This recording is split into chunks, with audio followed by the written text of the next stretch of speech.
Als Selbstständiger musst du Steuererklärung machen. Das sollte dir jetzt als Abonnent dieses Kanals nichts Neues sein. Also du musst auf jeden Fall eine Einkommensteuererklärung machen. Die meisten von euch müssen auch eine Umsatzsteuererklärung machen, außer vielleicht diejenigen, die die Kleinunternehmerregelung gewählt haben. Die haben nichts mit der Umsatzsteuer zu tun. Und die Gewerbetreibenden unter euch müssen auch eine Gewerbesteuererklärung abgeben. In diesem Video wollen wir mal der Frage nachgehen, was passiert eigentlich, wenn du das Ganze nicht machst? Also wenn du einfach alles ignorierst, was vom Finanzamt kommt und dich quasi unsichtbar stellst und einfach auf nichts reagierst. Was sind quasi die Eskalationsstufen, die dann auf dich warten würden? Und bevor wir anfangen zu eskalieren, wollen wir erstmal die Frage beantworten, bis wann hast du eigentlich Zeit? Du hast nämlich, wenn du keinen Steuerberater hast, standardmäßig Zeit bis zum 31. Juli des Folgejahres. Also für das Jahr 2024 hattest du Zeit, deine Steuererklärung abzugeben bis zum 31. Juli 2025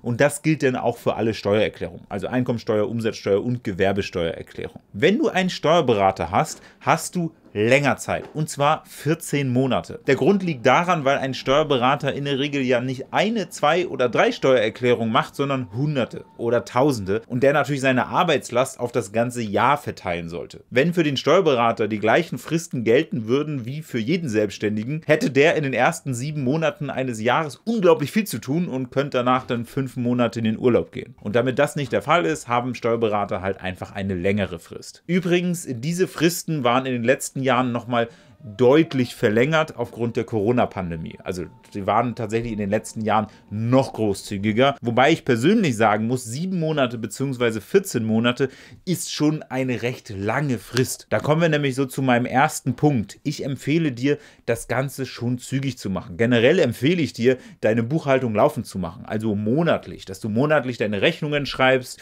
dass du deine Eingangsrechnungen erfasst, dass du die Bankkontoüberweisungen abgleichst mit den jeweiligen Rechnungen, weil du unterjährig ja auch ein Controlling brauchst. Du musst ja wissen, wo stehst du eigentlich, damit du dann auch deine Steuerrücklagen unterjährig bilden kannst. Und wenn du unterjährig deine Buchhaltung sowieso schon gemacht hast, dann ist ehrlicherweise die Steuererklärung darauf aufbauend auch kein riesen Arbeitsaufwand. Du findest auf diesem Kanal sämtliche Tutorials, die du brauchst, um deine Steuererklärung auch zu machen. Und meine persönliche Empfehlung ist ehrlicherweise, dass du deine Steuererklärung zumindest im ersten Quartal eines Jahres machst. Dann hast du das von deinem Schreibtisch weg, das musst dich nicht mehr weiter belasten und du umgehst eine der gefährlichsten Steuerfallen überhaupt. Denn die größte Gefahr bei einer zu spät abgegebenen Steuererklärung sind gar nicht die Strafzahlungen, über die wir gleich auch noch sprechen, sondern die nachträglichen Vorauszahlungen. Wenn du eine Steuererklärung beispielsweise 2 Jahre zu spät abgibst, also du gibst die Steuererklärung 2024 erst Anfang 2027 ab. Das heißt, das Jahr 2025 und 2026 ist schon vollständig vorbei. Dann musst du Anfang 2027 nicht nur die Steuernachzahlung für 2024, also das eigentliche Jahr, leisten, sondern du musst auch nachträglich die quartalsweisen Vorauszahlungen für 2025 und 2026 nachzahlen. Das heißt, das Finanzamt hebt rückwirkend die Steuervorauszahlung an. Und das führt dann dazu, dass du nicht für 1 Jahr Steuern nachzahlen musst, sondern für 3. Und das ist meiner persönlichen Erfahrung nach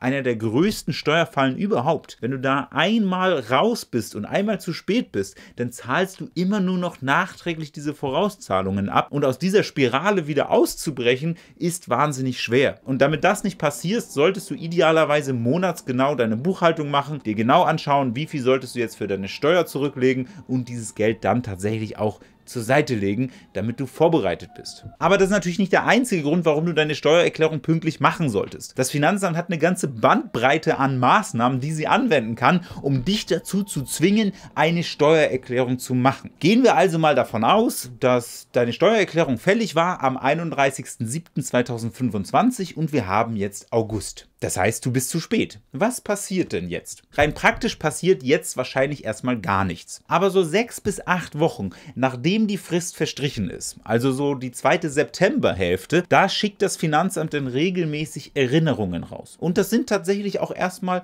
nette Erinnerung. Da steht dann sinngemäß sowas drin wie: Lieber Steuerpflichtiger, ist dir da nicht etwas entfallen? Hast du nicht vielleicht vergessen, die Steuererklärung zu machen? Mach das doch bitte mal. Du hast da jetzt nochmal 6 bis 8 Wochen Zeit. Also in dieser Erinnerung steht meistens ein Datum drin und da hast du dann auch wirklich nochmal 1,5 bis 2 Monate Zeit, die Steuererklärung zu machen und abzugeben. Und das war es dann auch erstmal. Das heißt, am Anfang ist das Finanzamt da gar nicht so böswillig. Die nächste Eskalationsstufe sind Verspätungszuschläge. Das heißt, du musst Verspätungszuschläge zahlen, weil deine Steuererklärung zu spät abgegeben wurde. Die Höhe des Verspätungszuschlags beträgt pro Monat 0,25% der Steuerlast. Mindestens aber 25 Euro. Das heißt, bis zu einer Steuernachzahlung von 10.000 Euro sind das dann immer 25 Euro pro Monat und darüber hinaus dann 0,25% der Steuerlast. Und das Ganze kann recht schnell ins Geld gehen. Diese 25 Euro oder die 0,25% der Steuerschuld, die gelten nämlich nicht insgesamt, die gelten pro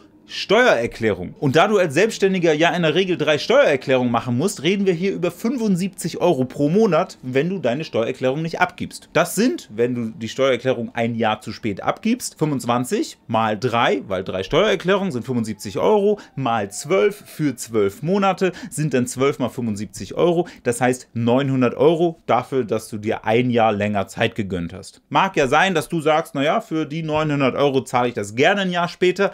Das war aber leider nicht alles. Denn wenn du dich einfach nicht meldest und keine Steuererklärung abgibst, dann fängt das Finanzamt an zu schätzen. Das heißt, das Finanzamt geht einfach hin und sagt dann, ja, du könntest ja so viel verdient haben. Und dann kriegst du einen Steuerbescheid, der rein auf der Schätzung des Finanzamtes basiert. Das Finanzamt darf zugegebenermaßen nicht vollkommen wild sich irgendwas ausdenken, dass du so 5 Millionen wahrscheinlich verdient hast und jetzt diese 5 Millionen versteuern musst. Das darf das Finanzamt nicht machen. Die müssen sich schon in einem Rahmen, also in einem realistischen Rahmen bewegen. Was sie ganz häufig machen, sie nehmen halt das Vorjahr plus so 10, 20, vielleicht 30% und dann nehmen sie an, dass das dein Einkommen ist und dann musst du darauf Steuern bezahlen. Warum machen sie das?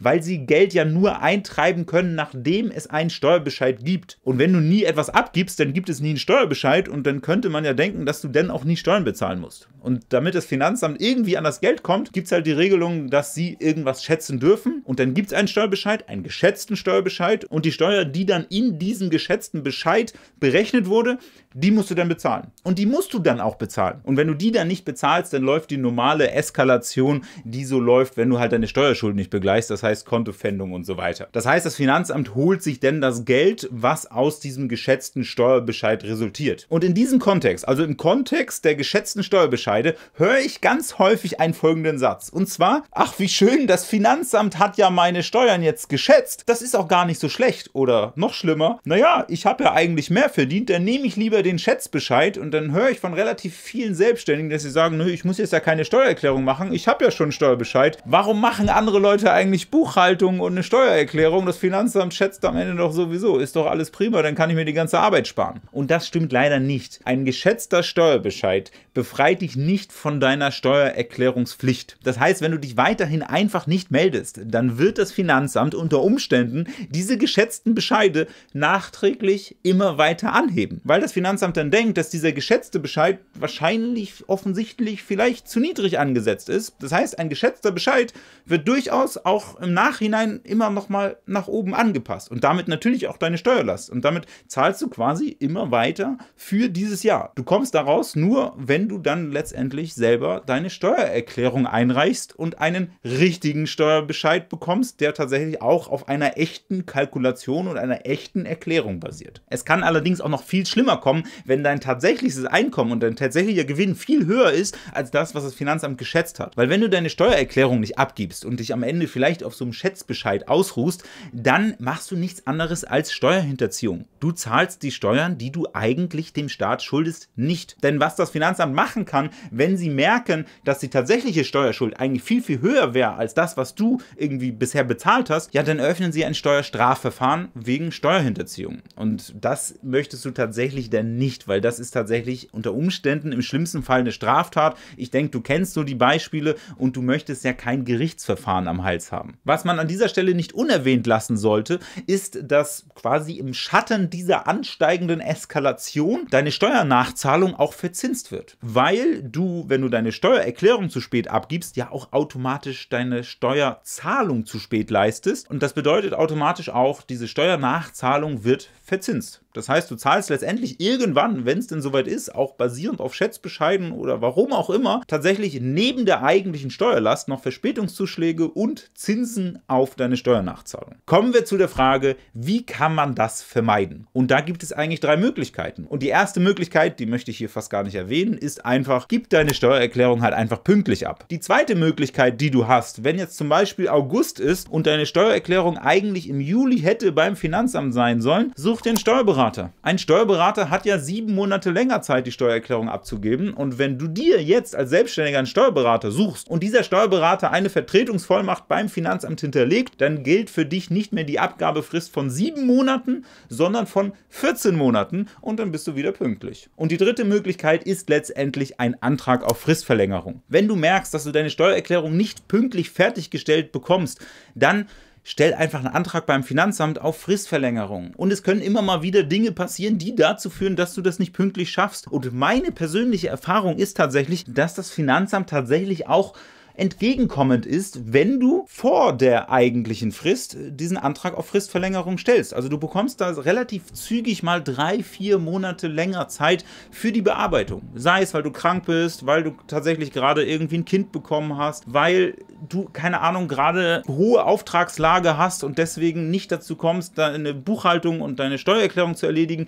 Auch das sind tatsächlich schon Gründe, die ich dem Finanzamt gegenüber genannt habe und die akzeptiert worden sind. Wichtig ist immer Kommunikation und Kommunikation vor Ablauf der Frist. Danach finden das die Sachbearbeiter im Finanzamt denn nicht so super, zu spät zu kommen und dann anschließend auch noch zu sagen, ich würde gerne zu spät kommen. Ja, ach nee, das findet irgendwie keiner super. Das Finanzamt, also die Menschen, die da arbeiten im Finanzamt, letztendlich ja auch nicht. Deswegen an der Stelle der Hinweis, beantrag doch einfach eine Fristverlängerung. Wie du das Ganze formulieren kannst, da habe ich tatsächlich einmal eine Vorlage formuliert, die findest du unten in der Videobeschreibung verlinkt. Kannst du dir da einfach runterladen. Und wenn du dazu jetzt noch weitere Fragen hast, dann kannst du auch einen Kommentar unter diesem Video in den Kommentarbereich schreiben und versuche dir da gerne weiterzuhelfen. Ansonsten hoffe ich, dass ich dir mit diesem Video weiterhelfen konnte. Wenn du jetzt für deine Selbstständigkeit ein Buchhaltungsprogramm brauchst oder ein Programm für die Steuererklärung oder einen Steuerberater, um wieder in der Frist zu sein, dann findest du alle meine Empfehlungen unten in der Videobeschreibung verlinkt. Ich verlinke sie aber auch gerne nochmal hier. Und wenn du es schon gemacht hast und jetzt Zeit hast, dann könntest du in dieser Zeit zum Beispiel noch weitere Videos auf diesem Kanal anschauen. Zum Beispiel dieses hier oder dieses hier.